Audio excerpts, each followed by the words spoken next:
Question number 41. A uniform ladder of length 10 meter and mass 16 kg is resting on a vertical wall making an angle of 37 degree with it. यानी कि wall के साथ 37 degree का angle है।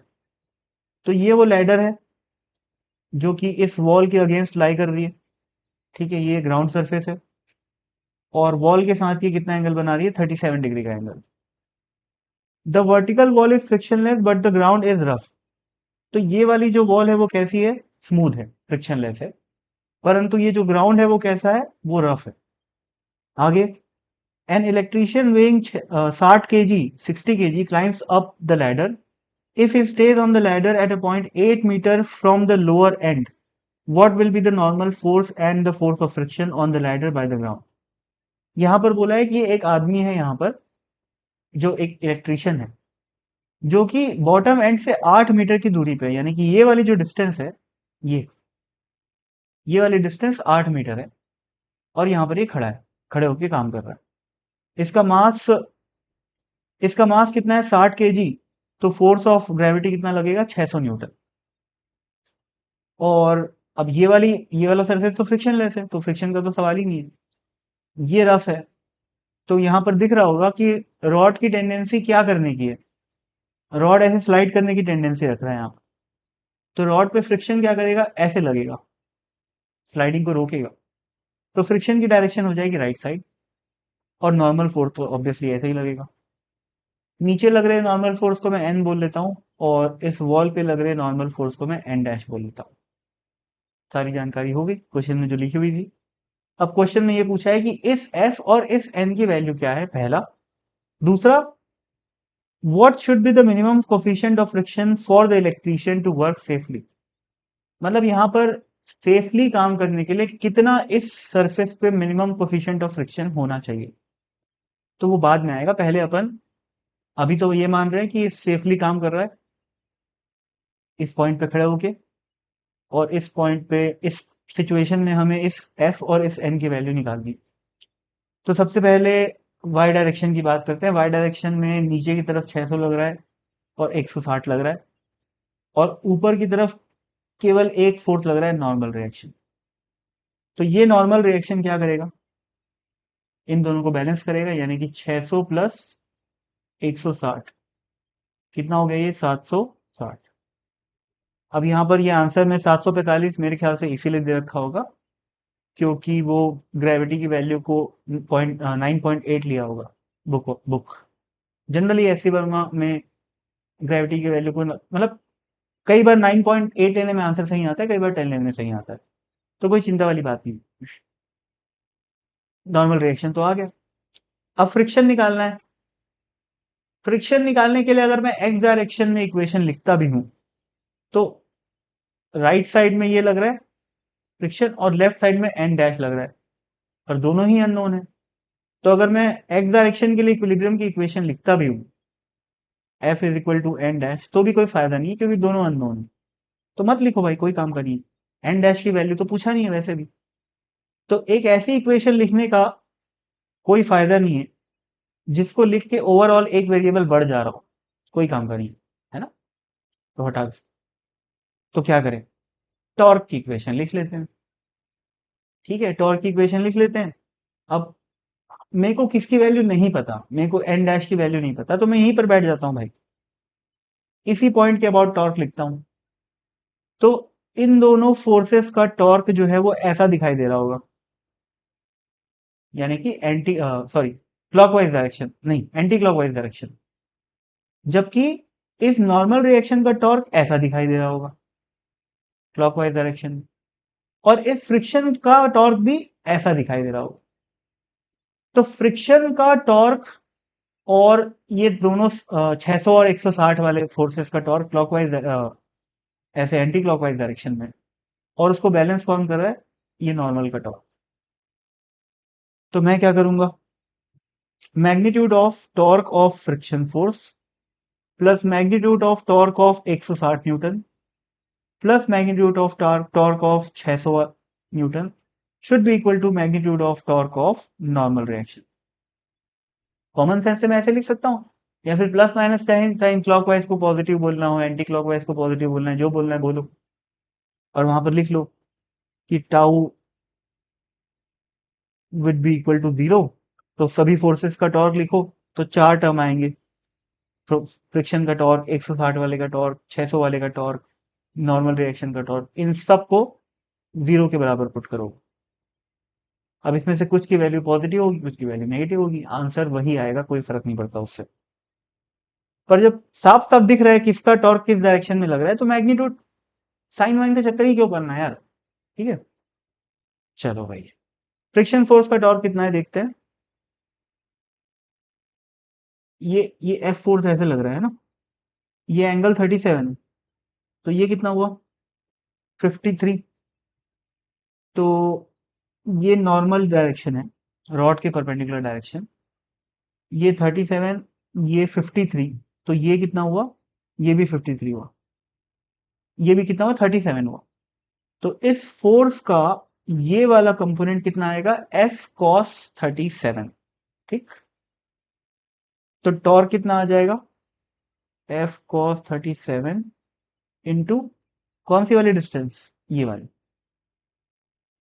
ठीक, तो वो डिस्टेंस कितनी, 10 मीटर, प्लस टॉर्क ऑफ 160। अब 160 न्यूटन वाले का जो ये वाला कंपोनेंट आएगा, वो क्या आएगा, वो 160 कॉस 37 आएगा, सॉरी 160 साइन 37 आएगा। कैसे, ये नॉर्मल डायरेक्शन मतलब परपेंडिकुलर टू द रॉड, ये हॉरिजॉन्टल, ये अगर 37 है तो ये 53 हुआ, तो ये क्या हुआ 37। ठीक है, तो ये क्या हुआ 53। तो इसका मतलब क्या हुआ कि इस 160 का ये वाला कंपोनेंट क्या आएगा, 160 कॉस 53, या फिर साइन साइन 37 भी बोल सकता हूँ। कॉस 53 को मैं साइन 37 भी बोल सकता हूँ ना, तो एक ही बात है। तो ले देखिए 160 वाले का टॉर्क क्या आ गया, 160 इंटू कॉस 53। वैसे भी भाई सोचो, ये हॉरिजॉन्टल डायरेक्शन में फोर्स था, तो इसका ये वाला कंपोनेंट निकालने के लिए अपने को अगर कॉस 37 लगाना पड़ा, तो वर्टिकल फोर्स का ये कंपोनेंट निकालने के लिए साइन ही लगाना पड़ेगा, साइन 37 या फिर कॉस 53, एक ही बात है ना। फिर से बोल रहा हूँ, हॉरिजॉन्टल फोर्स का इस कंपोनेंट को तोड़ने के लिए कॉस 37 लगाना पड़ा, तो वर्टिकल फोर्स का ये वाला कंपोनेंट तोड़ने के लिए कॉस 53 लगाना पड़ेगा। समझ में आया हो तो अच्छी बात है, वरना आगे बढ़ते हैं। अब इसका टॉर्क क्या है, 600 वाले का भी वही कंपोनेंट टूटेगा, दोनों सेम डायरेक्शन में, तो 600 इंटू कॉस 53। अरे भाई सॉरी, मैं इस डिस्टेंस को तो मल्टीप्लाई करना भूल ही गया है ना, कौन सा डिस्टेंस, ये वाला डिस्टेंस, सेंटर ऑफ मास, यानी कि 5 मीटर दूरी पे आएगा, तो ये तो आ गया 5, जबकि ये जो 600 न्यूटन का फोर्स लग रहा है, उसकी दूरी कितनी है, 2 मीटर है ना, तो इंटू 2 आ जाएगा, is equal to torque of normal reaction. Normal भी वर्टिकल डायरेक्शन में है, तो कंपोनेंट क्या आएगा, एन कॉस 53 ही आएगा।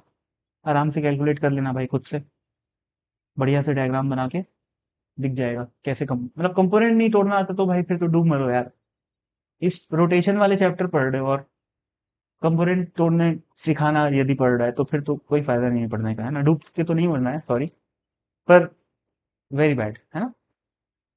एन कॉस 53 इंटू डिस्टेंस कितना है, 10 मीटर, हो गया। एन की वैल्यू तो पता है अपने को कितनी है, 760, तो यहां पर पुट कर दो, और इस पूरी इक्वेशन में केवल एक वेरिएबल है एफ, सॉल्व करोगे तो निकल जाएगा।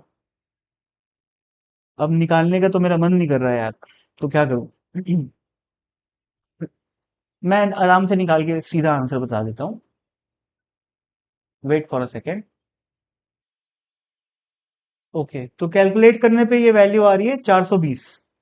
वही बात है, अगर जी की वैल्यू वो 9.8 लोगे तो 412 आ जाएगा। ठीक है, तो बिल्कुल सही है। अब आखिरी क्वेश्चन में क्या पूछा हुआ है, पढ़ो। What should be the minimum coefficient of friction for the electrician to work safely. अब सोचो यार, इसको खड़े रहने के लिए, सेफली वर्क करने के लिए 420 न्यूटन का रिक्वायरमेंट है। तो नॉर्मल रिएक्शन इनटू म्यू, ये क्या होता है, एफएस मैक्स होता है ना, ये तो होता है ना एफएस मैक्स। तो एफएस मैक्स की मिनिमम वैल्यू 420 होनी चाहिए भाई, समझ रहे हो, तब तो ये सेफली खड़ा रहेगा ना। तो बस एफएस मैक्स मतलब क्या बोलते हैं अपन, अगर हमें स्लाइडिंग नहीं चाहिए तो FS max should be greater than और इक्वल टू मिनिमम फोर्स,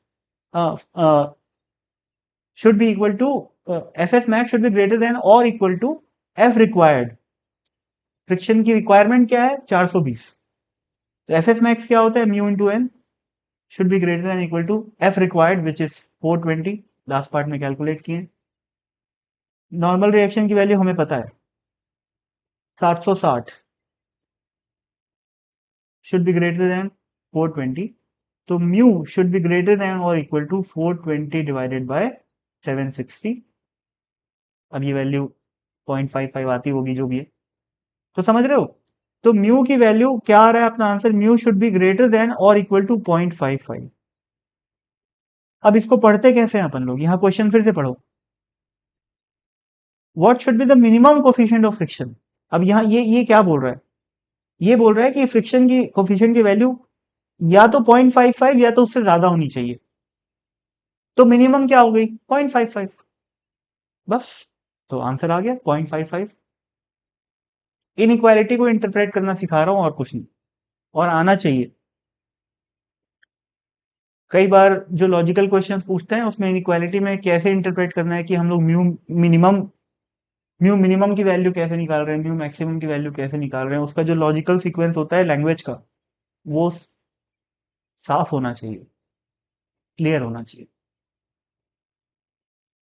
क्या बोला, जैसे कि मैं म्यू की वैल्यू, ये बुक ये क्या बोल रहा है कि म्यू शुड बी या तो इतना या तो इससे ज्यादा। तो what is the minimum value of mu, 0.55, वही अपना आंसर है। ठीक। मैक्सिमम तो चाहे कुछ भी हो, मैक्सिमम तो इन्फिनिटी हो भाई, हमको क्या दिक्कत, जितना ज्यादा फ्रिक्शन कोफिशिएंट रहेगा कहीं कोई दिक्कत नहीं है। ठीक है। पर ऐसे क्वेश्चन, अब जैसे यहां पर स्लाइडिंग को रोकने वाला क्वेश्चन था, पर कई बार ऐसे क्वेश्चन आते हैं कि कोई एक्सटर्नल फोर्स वगैरह लग रहा है और उसको स्लाइड करवाना है। ठीक है, तो फिर पूछेगा क्वेश्चन में कि अगर हमें स्लाइड करवाना है तो what can be the maximum value of coefficient of friction. तो उस केस में मिनिमम फ्रिक्शन कैलकुलेट नहीं किया जाता, मैक्सिमम कैलकुलेट किया जाता है, क्योंकि मिनिमम तो जीरो होगा। स्लाइडिंग करवाना है तो जीरो फ्रिक्शन से अच्छी बात क्या हो सकती है भाई।